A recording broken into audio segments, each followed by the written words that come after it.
Panzerschule uses and recommends golden maple brushes. Our painting guides will now show you which golden maple brush type, which brush size we are using for all the different challenges that we meet in our modelling projects. Golden Maple have been making artist brushes for over 30 years. Panzerschule can confidently recommend Golden Maple brushes to you because of the value, the quality and the range of brushes they have in their miniature painting sets. You can see us using the Golden Maple brushes in the following guide, and if you'd like to know more then check the link in the description below. There is also a discount code in the description, and if you use that code when ordering, not only will you save a bit of money but you'll also help the channel. Now let's get painting. Welcome back to the channel folks, and to another Flames of War painting guide, and the subject of this guide is another classic warrior team. Today I'm going to be painting Kommisar Dedov. It's a T34 warrior team that comes with the standard 76mm turret and the later 85mm turret. This is a resin and metal hull that's got some great detail, some unique detail sculpted into it. Now you can see here I am starting the painting process by airbrushing. I gave the whole piece a coat of German Camo dark green as a shade coat, and now I'm going to build up the highlights and the main colours, starting with Camo olive green. Now you can see here I'm using an extractor booth, an airbrushing booth when I'm working. If you're considering airbrushing, or perhaps you've not yet considered an airbrushing booth, I would recommend it for two reasons. First of all, it keeps your workspace clean, because the airbrushing booth itself will get covered in paint one way or another. I, for instance, put cardboard, you can maybe see that in the background, into my booth to help keep the booth itself clean. And also there's all the overspray. If you are just going to be spraying out into the room with your airbrush, you're going to be breathing in more particles of paint. Even if you're wearing a mask, you still want to reduce the risk of any particles getting through the mask, and by mask I mean proper respirator. Then the airbrush booth helps take that out the window and away, so very much recommended. Now what I'm doing here is building up the main coat, the main colour, which is the Camo olive green, and I'm doing it in such a way as to leave shade. That is the German Camo dark green at the bottom of panels, at recesses, for instance, behind the fuel drums, around the hatches and such likes, in such a way as to make a basic form of modulation, i.e. we're going to be moving from dark to light across panels and from light to dark around objects, which helps create depth. It's important to be aware when you're airbrushing on a coat like this, so a lighter coat over a dark coat, that you're putting on a semi-opaque layer, which means it's going to take at least 2 passes, probably 3, to get the coverage that you want. And when you're doing this sort of modulation approach, that means you've got to be very careful, you've got to be patient, so your subsequent passes that you're making to get the layer, solid layer you're after, doesn't overdo things and remove all of the shadow areas that you want to leave behind. This takes a little bit of experience to get it right, because it may look okay at this stage, but we've not yet sprayed on the highlight. We're going to be spraying a very small highlight on the top of panels and the top of edges and such likes. If you've not got this right, when you spray that highlight on, the thing will look very dark. That sounds very stupid. You think it would look lighter with the highlight going on, but if everything else is a little bit too dark to start with, when we put our chosen highlight on, it'll just bring everything into focus and you'll see it's just not got the right balance. But we're working with an airbrush, it's very easy for us to go back and adjust what we've done, so don't be put off if it looks a little bit complicated. You will get there with just a very small amount of practice. Now let's get on to that highlight. So the colour I'm using here is still that Camo olive green, but I've added some green grey to the mix. Now I always mix my paints, my Vallejo paints certainly, in a separate pot, a little mixing pot, and then add it to the airbrush. Otherwise you might get a little lump of paint you know, the Vallejo comes out the bottle really quite thick, and you might get a little lump of paint that goes into the nozzle, and then you're doomed. You have to just clean it out and start again. Mixing it in a separate pot helps prevent that risk. As this is a highlight colour, we do not want to be putting too much on, otherwise it becomes the dominant colour. So we're really going to be working on the top of edges when you're spraying onto the side, for instance. Now, whether you're doing the highlight or the main coat, I move the miniature around carefully so that overspray shoots past the figure, goes beyond the figure. So when you've got an open top edge, for instance, it's really quite easy to hit it correctly and not to overspray onto an area that you don't want to affect. If you've got any areas like that, masking is ideal, for instance on the top of flat surfaces, on the engine deck, on the top of the turret and so on. And you can use so many different things to do masking there. Personally, I'm not for messing about and spending ages getting super sharp details that, you know, they're not necessarily going to show up at this scale. I use my thumb or my finger or such likes to block off areas where I don't want the paint to go, and then carefully control the flow of the airbrush. Now you've got a two action trigger there, air and paint, onto the areas where I do want to spray, so that I'm getting a nice sharp defining line without too much work. Now I mentioned that I mixed this up, added a few drops of the green grey to the camo olive green, and when it was finished I wasn't happy that there was enough of a highlight, so I was going to have to go back now, add a few more drops of the green grey and give it another pass, as you'll see. So I've cleaned out the airbrush just by pouring it back into the mixing bowl and then giving it a little clean through so that I know that the paint that's coming out is going to be my new mix. And the mixing pot itself has had a few more drops of green grey added, so I'm confident it's going to be lighter. A couple of drops of the thinner as well, because we've made the paint a bit thicker, and we're good to go. We can just repeat that process, hitting all those edges, all those panels, all those hatches and so on, and that'll give us the highlight that we need to contrast with the shade that's on basically the other side of that panel with the main colour in the middle. That's our depth, that's our light through main to dark. So that's the airbrushing done. Now we're going to move on to the tracks, which is a bit of a chore. You know, it's quite tedious. There's no real fun painting tracks, but my standard approach is to give them a coat of olive brown. That's a dirty base colour. It's a sort of rocky, earthy kind of colour, and then I'm going to give them a very wet dry brush of a metallic paint to show the exposed metal edges of all the track cleats.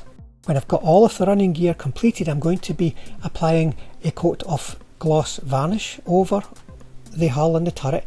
First of all, because I need it for the next stage, which is the pin washing, but secondly, you want to make sure that you're not touching that metallic paint that we've just brushed on there, because it will lift off and you could end up with that paint lifting off, even blowing off at times onto the rest of the hull, and have little spangles everywhere. So be very careful when you're handling things if the varnish has not yet been applied. And gloves won't help here, folks. The gloves are just as likely to lift the paint off and transfer it elsewhere as bare fingers are.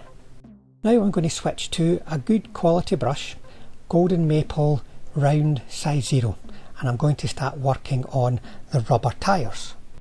I've chosen the round brush over a thinner brush because it's great for coverage. Where you're working in a small area but you want to get a bit of coverage on, like something featureless like a tyre, this is perfect. Where you're working on something which is a bit more flowing and needs a bit more feel to it, then a thinner brush is great because it's more flexible. The colour I'm using here is light rubber. Normally I use dark rubber, but I find with my T34s that they look good with light rubber because they'll stand out a little bit better against the green. Green and grey, especially in the sort of the darker tones, are very similar to each other. So light rubber, after weathering as well, remember folks, is a good option that I would recommend. And one last point about working on the running gear. It is a chore, it is tedious. So try to be careful, but don't work yourself too hard. If you can fire yourself through the process, especially if you've got a whole platoon to do, then get through there and do little touch-ups as required. You know, if you're hitting the rim of the metal wheel, don't worry about it, go back in with your base colour and then do a wee touch-up. and you'll get through it a lot quicker. Now we're on to the pin wash, something you may or may not be familiar with. So I've completed the tracks and I've applied a thin coat of gloss varnish. Don't put it on too heavy, folks, because gloss varnish has a filter. It darkens things down, and if you put too much on it gets too dark. I'm using the Golden Maple size 30 thin brush for this. The thin brush, as I mentioned before, is nice and flexible, and the size 30 holds the right amount of paint for us to control the wash that we are applying here. Most pin washes that are available are enamel products. You buy it as a mixed product and then you can apply it. Some people make their own using, for instance, oil paints. In this case, so I'm using an acrylic product from MIG Ammo. It's the acrylic wash. You thin it down on a separate palette. Don't use it straight out the bottle because it's a little bit too thick, and then you can apply it in the same way as you would with enamel or oil paint washes, but it's acrylic, so there's no need to be using any thinners. It dries within minutes, though it stays workable, which means you can tidy it up as you go in the same way as you would with thinner based products. And as somebody like myself who works all day long, I might spend 8 hours pin washing a large batch of tanks, for instance. That would be a large batch though. Not working with thinners and just working with water based products is great. Pin washing, if it's something you've not done before, it does take a bit of practice and it needs a bit of patience, especially if you're working through several tanks. You may find yourself rushing towards the end of the batch, but hopefully you can see from what I'm doing here how simple and straightforward it is. It's just a different way of painting. You're painting the wash into the recesses basically, and then doing a little bit of tidy up as you go. And the benefits of pin washing, well, you're going to get really sharp shade, which is what you need when you're dealing with panel lines, recessed areas and such likes, and you're going to get a brighter overall look to the Mini, so it'll stand out better on the tabletop, and you're going to get a greater contrast when you start to highlight, as you'll see in the next stage. So the edges, for instance, of panels are really going to pop, which once again means the shape will stand out very well on the tabletop. For a tank such as the T34, it would take me at most 15 minutes to wash the whole tank in this way. So if you've got a platoon of 4, then there's an hour of time spent washing. You can decide yourself if that is a practical option for you. Okay, on to highlighting, and because we're using a acrylic product, we don't have to wait until the following day like you do with thinner based products. You can get stuck straight in confidently. And I'm going to do this in 2 different stages.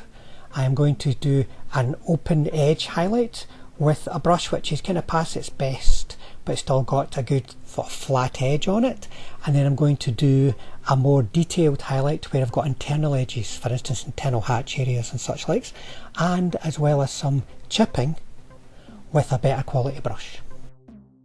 I'm using green grey for this, which works very well with the palette of paint that we're using here, but I recommend it pretty much for all greens except for the very light end of the spectrum.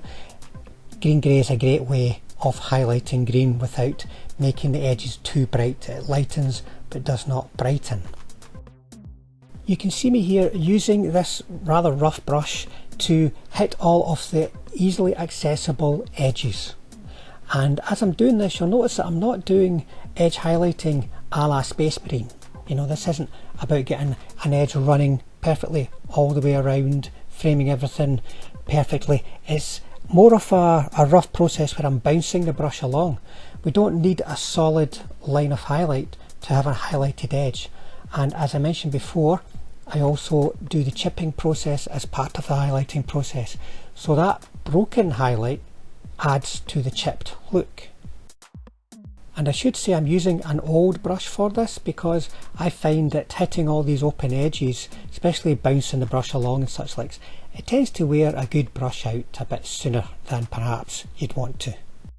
When that's done, I'm switching to the Golden Maple size 30 round brush to complete the highlighting and then the chipping process. I'm going to be working all the areas that I couldn't get to with the rough brush, all the edges, as well as all the spot highlights for instance bolts, nuts, handles, all those kind of things. And I'll also work the corner of panels a little bit more in some places. Corners are areas that can result in a little bit more wear, and also giving them a little bit more of a highlight, and as you'll see, a bit more of a chipped look. It can help generate a bit more shape. And hopefully you can see how the thin controlled shade that we have is really being accentuated by the thin controlled highlight that we're applying, which once again really makes the shape pop.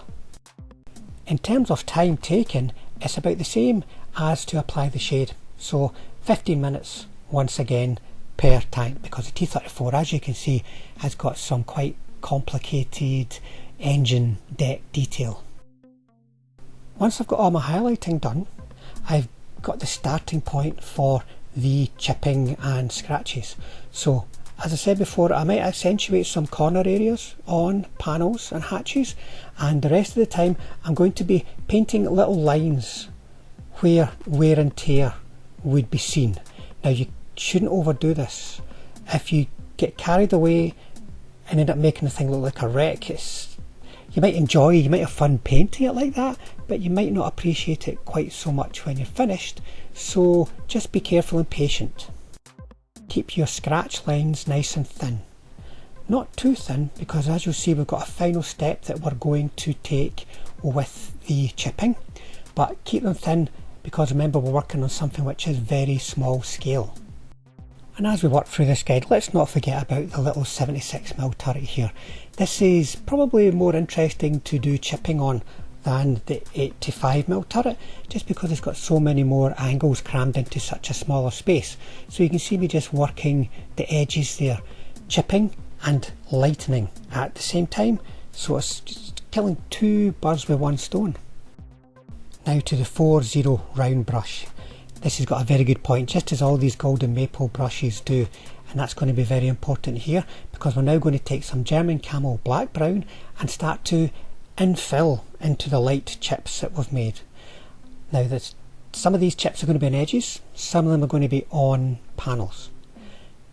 We take a very small amount of paint on the brush. Remember, when you're using a small brush with a small amount of paint, it's likely to dry quicker, so be careful that you're keeping your brush nice and fresh so that you can get everything down here in one pass. What we're doing here is creating the impression of deeper scratches that have exposed metal, and the metal itself has rusted down into a dark colour. It's also a good contrast as well to really frame the scratches against the rest of the miniature. You can also use the Vallejo dark rust colour for this, but an impression here isn't to create a rusted look, it's just that dark metallic contrast.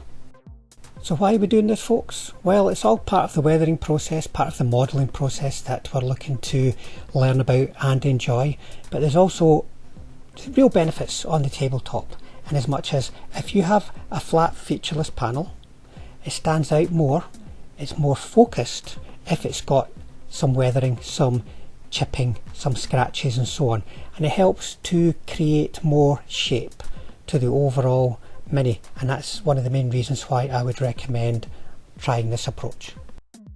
And this final part of the chipping process is actually really quite quick, because we're not applying much paint at all.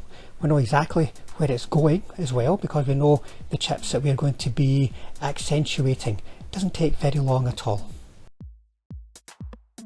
Now let's paint the bit of real standout detail on this tank. It's on both turret types, and that is the big Soviet Union flag. I began with a shade coat of German Camo black brown, but I'm only going to leave that shade coat on the edge where it touches the surface of the turret. The rest of the flag is going to be given a shade coat of burnt cadmium red. So imagine there's going to be a very thin line of German Camo black brown between that red and the turret surface, just to help frame it against the background of the figure. And I'm using a round size 0 golden maple brush here because we've got a lot of coverage to do, so the round brush is good for that, but the fine point on it allows us to work tight into the edges. Next, using the straight size 30 brush, we'll start layering up all the various folds that are sculpted into this flag. I'm using red for this, no fancy names folks, it's just got red on the bottle, and it's going to take 2 coats to get this down in a nice solid opaque coat, because remember, when we're doing a layering approach, as we will do with the commander figure itself, the Kommisar figure, you have to have good solid layers of paint, not gently transitioning layers of paint, certainly for the layering approach at this scale. Here you can see me applying that second coat. In the first pass I have mapped everything out where all the obvious folds are, and in the second pass I have come in and defined that so that the shade is getting controlled, so it's only really visible in the deep areas and visible as an accent to the finished colour rather than dominating the finished colour. So what I'm really saying there is don't leave too much shade, fine tune it in your second coat.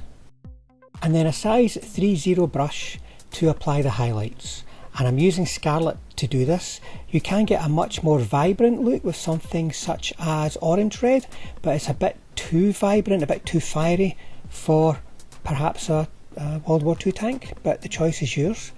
And I'm applying that highlight along the edges and then down the folds of the flag. It's very easy to follow and quite quick, because we're only putting small amounts on here, because just like the shade, this is an accent to the final colour, so it's thin lines, not a dominating colour, just an accent.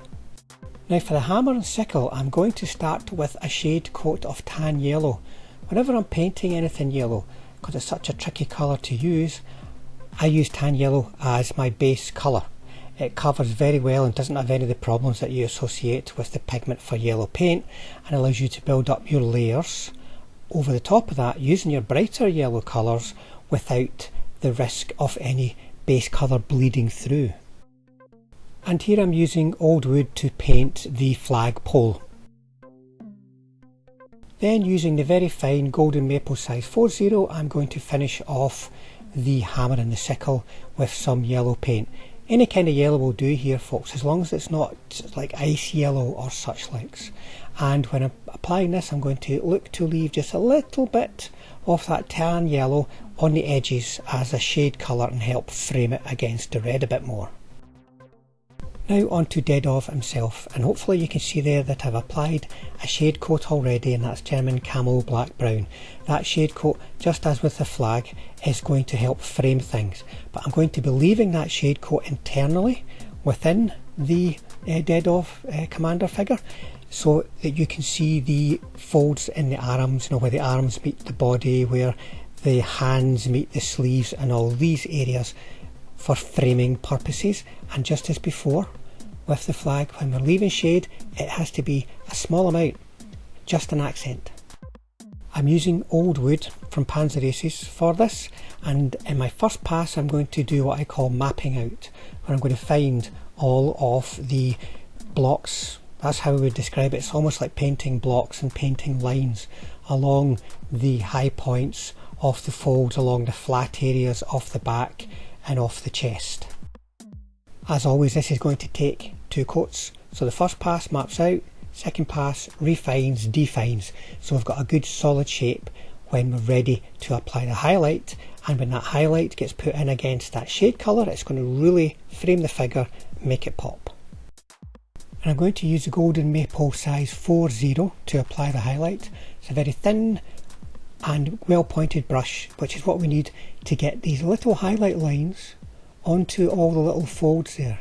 And you can see that tiny little highlight put up against the tiny little shade makes a big difference to the finished look. You'll notice I'm using very thin lines of the highlight colour. That's Iraqi sand. So when you're painting thin lines on a small brush, you have to very carefully manage the moisture in your brush, because it can very easily get too dry, and instead of getting a nice thin line, the brush starts to drag and you get a broken, horrible, lumpy looking thing.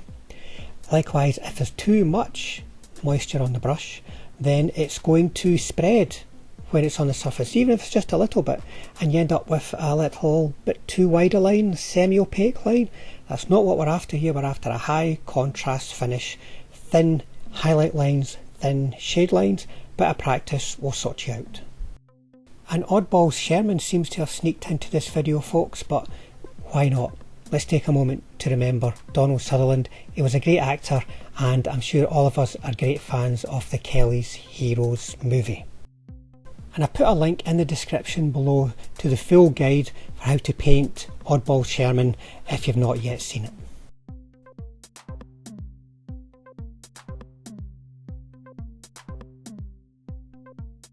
And for that iconic blue Kommisar hat, we're going to start with some Ultramarine and then a very small highlight of Azure.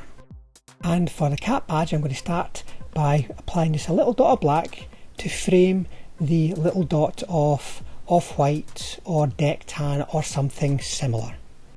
Now, using the very fine size 40, we're going to move on to the skin. Now, I have given this a shade coat of saddle brown. There is no German Camo black brown left in the hands or the face, only framing the outside of the hands and the face. The saddle brown is the shade colour that we need. And then I'm applying the main coat, which is bronze flesh tone from Game Colour, but any similar kind of flesh tone will do. And we're just going to apply that in nice fine lines, for instance on the fingers, and then on the face we're going to be painting the nose, the brow, the lips, the chin, the cheeks. Build up those familiar shapes, and you may find it takes 2 passes, so you've got to be very careful because we're painting very fine lines here, but you will get a nice contrast between that light colour and the saddle brown, and the features will just pop nicely. So back to the tank, and one of the nice features is the open engine hatch. So I've started by just applying a coat of black in there just for some nice deep shade. Then I'm going to pick out the details of the engine, leaving some of that black as shade as required, and I'm going to use Luftwaffe uniform for this. It's a nice metallic kind of blue colour when used in this setting, and I will highlight it with a little bit of London Grey just to make certain features pop. Let's do some weathering on the tank. It comes in 2 stages really. There's the hull, the turret, and then the running gear. I'm going to start with the running gear, and I'm going to use an acrylic wash to do this. There's very many products out there, dedicated products for this type of area, this type of weathering. It's up to you what kind of products you want to use. I'm going to demonstrate what I do with the MIG Ammo acrylic washes. I'm using the ochre wash on the lower hull here, and you can see I'm pretty much just slapping it on the wheels, the tracks and such likes, and then when I leave it to dry I make sure I stand it on its side so that the wash settles into the flatness of features rather than running to the bottom of the wheels, for instance. That's particularly important if you're using thinner based washes because they're very fluid. As that first wash is drying, I'm going to go in with some dark brown and put some deep shade between the wheels just to help frame them a little more against the figure. And I'm applying this to the tyres to darken that light rubber down a little bit, but also give them a bit more of a distinctive look from the wheel rims. Now, it doesn't take long for these acrylic washes to dry, so I can take a look at the tank and see where extra wash is required to build up the level of dirt that I'm looking for. So apply this type of wash in 2 passes. Your first one just gets a general coverage, your second one fine tunes everything. And now for some hull streaking, you know, representing rain marks for instance, and just general dirt running down the side of the tank off, for instance, grab handles or hatches and so on. This is a great way of weathering your vehicle, but don't do too much. It really can be overdone at this scale, so just pick a few pertinent points where you think the rain marks would likely to appear. Stick to them, don't go over the top. Now, I use typically the dark brown MIG Ammo wash for this, but also the ochre wash and the dust wash. It just depends on the base colour of the tank and how strong the contrast will be between that colour and the streak colour. I recommend choosing 2 different colours, making one the more dominant colour and another one like an accent, appearing less often, and that's a good balance. Now what you can see me doing here is using the unthinned wash, so that's straight out of the bottle, putting a couple of dots on one area, not working many areas at once, and then using the Golden Maple size 20 flat brush to draw that wash down. Now it's very important that that flat brush is just a little bit wet, a little bit moist. If it's very wet, you're just going to spread the wash across the surface. Our intention here is to create a soft line going down with gravity, folks. It's got to make sense. If it's gone off at funny angles, it's not going to look right. So we make one pass to create the line, and then as many passes as is required to get that line nice and soft looking, but also nice and thin looking, so it doesn't dominate the flat surface. So there you go, folks. I hope you found that interesting and useful. I hope it gave you a good idea of the Golden Maple brushes too, and how they can help you follow the guides but also give you really good results. Check the link in the description below to the Golden Maple's website. It will get you some really good brushes at a discount and help support the channel. Thanks for watching. Thanks to all the subscribers, and to you folks who just drop into the channel from time to time to see what we're doing. If you'd like to help grow the channel and bring this kind of content to a wider audience across YouTube, hit the subscribe button, and if you hit the bell button, that means we'll definitely see you all on the next one.